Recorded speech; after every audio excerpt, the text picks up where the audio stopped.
Hey guys, I'm gonna make a quick video today because it's the new year. It's 2022, which is kind of hard for me to believe. I decided I'll make a video on the books that I'm looking forward to over the coming year. I did one of these for 2020, and then I didn't do one for 2021. I think partially because I was so busy and I didn't really have the ability to keep up with all the new stuff coming out, but I feel like I've had the ability to kind of keep an eye on things and look things up. So I have a pretty decent list here of stuff coming out in 2022. Now, the easy part is making the list. The hard part is actually doing the translations and publishing. So I'm very grateful that people are working hard to put out good stuff. So couple books are only coming out in 2022 in the US. And those are the ones I'm going to start with, one of which I already have, The Books of Jacob by Olga Tokarchuk. It was put out in the UK by Fitzcarraldo, and I ordered it from the UK on Book Depository, and I already have it.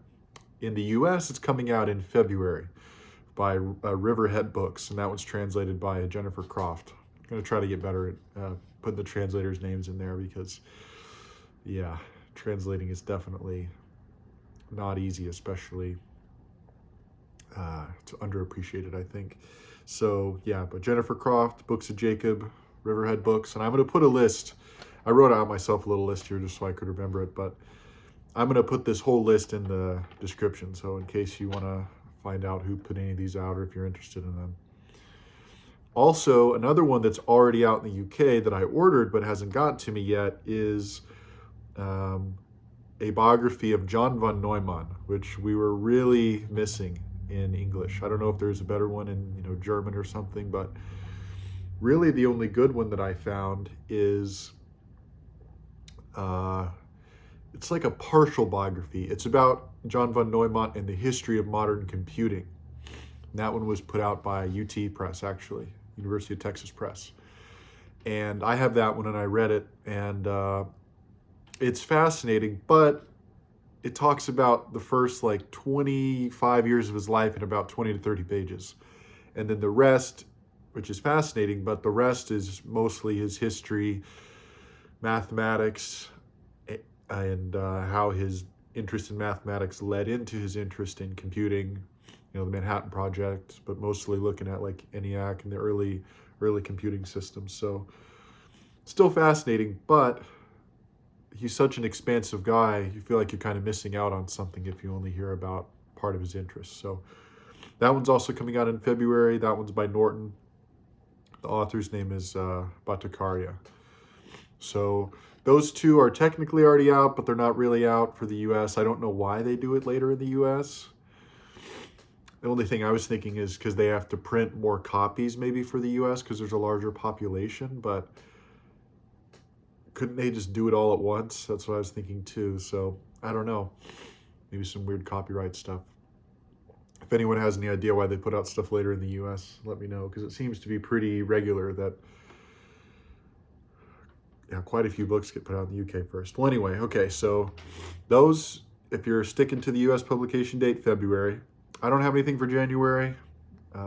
Just don't know anything. March is a book that I've been waiting for like a year and a half. It was supposed to come out, I think, last March, roughly. And then it got pushed back to October, and then it got pushed back to this coming March. And that is Pleromatica, or Elsinore's Trance by Gabriel Catren, translated by Thomas Murphy and put out by Urbanomic.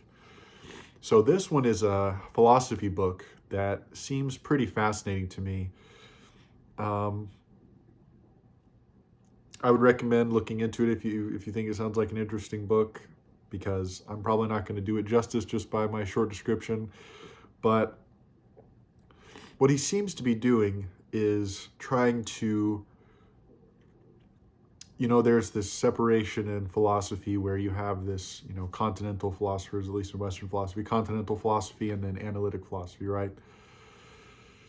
Going back to Kant and, kind of splitting with, Hegel and getting into the early 20th century with the Vienna school. So, and I'm honestly not super knowledgeable about philosophy, but there does seem to be a pretty significant, what would be the right word, chasm, void between those two, in the sense that it seems to be mostly that people like one or the other, and then if they like one, they tend to not like the other. And because of that, I think a lot of people tend to be very well read in one area and persuaded by one area, and not very well read in another. So I think that it seems like what he's doing in this book, going with some stuff from going back to Kant, and basically it seems like he's trying to come up with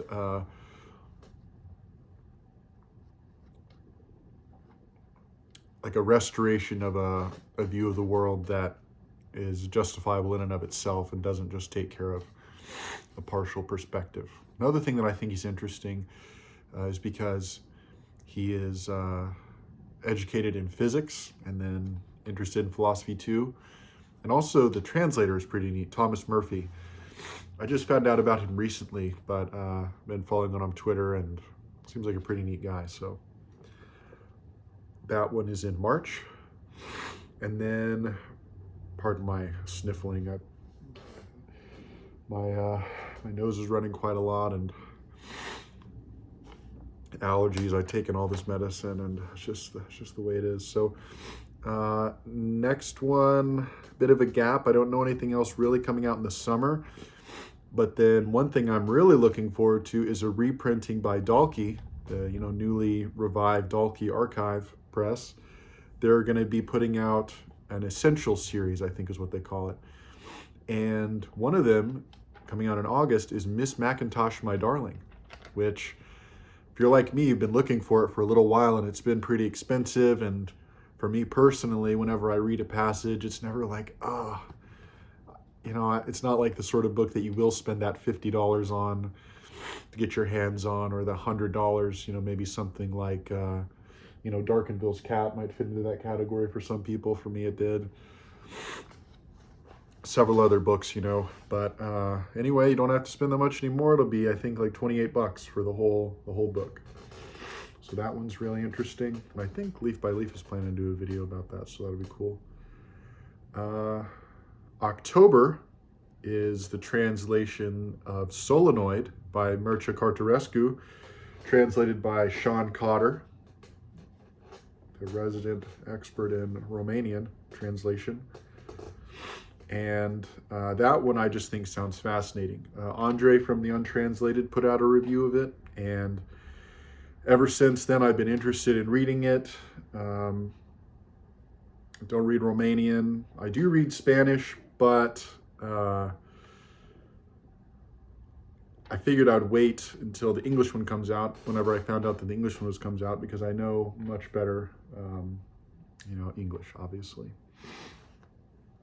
All right, and then November is one that I've been meaning to talk about on my channel, but it's kind of like talking about Finnegan's Wake, where, no matter what you say, you're going to be doing an injustice to it to an extent. So the book that I've been meaning to talk about is A.B. Warburg's Bilderatlas. Bilderatlas Mnemosyne, I think is how you say it. And I'm not going to go into a whole lot of detail on it, because I do plan on making a video pretty soon. I have his biography in that book, so stay tuned for that. But there's a commentary volume coming out to accompany the actual publishing of the work itself. And the commentary volume is coming out in November, so I'm really interested in that. Hopefully that'll help me figure out some parts of this book, or this, experience more. And then just wanted to make a quick video here, so I'm kind of going quicker than I normally would. But lastly, I don't have the exact details on this one, but late 2022 is going to be Prae Part 2. We had Prae Part 1 translated by Tim Wilkinson, and he passed away, so I guess he didn't finish Part 2, or maybe he wasn't going to do Part 2. So it's being translated by Erica Mihalescu or something like that. Got it wrong, but yeah, so it's going to be translated by her, and it's going to be put out late 2022. So excited for that, and that'll be by Contra Mundum. Also, they're putting out a collection of Pessoa's work. I think his essays on literature. So another thing to look out for. So just wanted to make a quick one here. Let me know if you're interested in any of those books coming out. I'll pretty much buy every single one of these, so hopefully I'll be able to read these. I'm planning on making a video that I'll probably put up after this one that's going to be talking about different things that I feel like are gaps in my reading, like books that I feel like I should have read. So that'll probably cover part of what I'm going to read next year. But anyway, death is a gang boss.